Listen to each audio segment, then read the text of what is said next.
আসসালামু আলাইকুম গাইস, আশা করি আপনারা সবাই ভালো আছেন। অনেক দিন ধরে ব্যাপারী খুঁজতেছিলাম ডাব বেচার জন্য, কিন্তু হঠাৎ করে আজকে চোখের সামনে পিছিয়ে গেল। তাকে ডেকে এনে ডাবগুলো সব বিক্রি করে ফেললাম, কারণ আমরা বাসায় থাকি না। ডাবগুলো একাই পড়ে পড়ে যায় এবং কাঠবেড়ে নষ্ট করে ফেলে।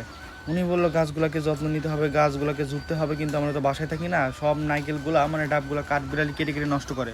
তো তুমি 150 100 মধ্যে 150, আর আপনি কত পাবেন? আমি 100 বেতন পাবো পাও বুঝছেন ভাই, আর কিছু নাই, আর দিতে পাই না, আর দিতে তাও হ্যাঁ।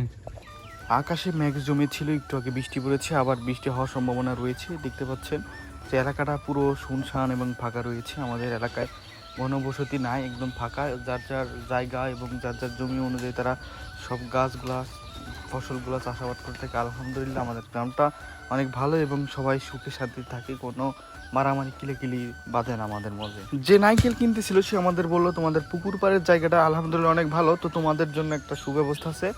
আমি তোমাদের জন্য নাইকেলের চারা এনে দিব, মানে 10টা চারা এনে দিবে। দাম ছিল 50,000 টাকা। তাকে বললাম একটু কম করার জন্য।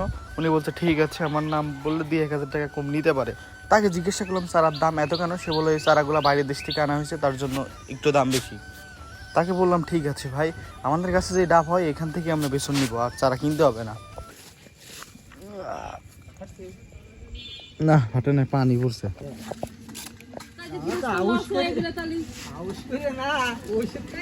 আমাদের ফরিদপুর জেলার বিসমিল্লাহ এগ্রো আলহামদুলিল্লাহ সে দেশব্যাপী জনপ্রিয়। তার ভিডিওগুলো আমি সবগুলো দেখি, তো তার মতন আমি উদ্যোক্তা হতে চাচ্ছি। আর হলো আমাদের গাছের যেগুলো আছে এগুলো দিয়ে আমি বেসন দিয়ে চারা ফুটাবো, যাতে বাহিরের চারাগুলা না কিনতে হয়, কারণ নিজেদের গাছ রয়েছে, এখান থেকে আমরা বেসন দিয়ে চারা বানাইতে পারি।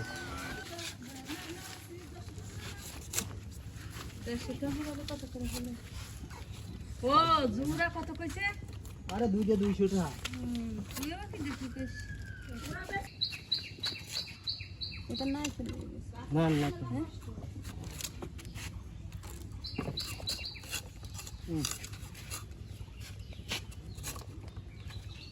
কিছু যে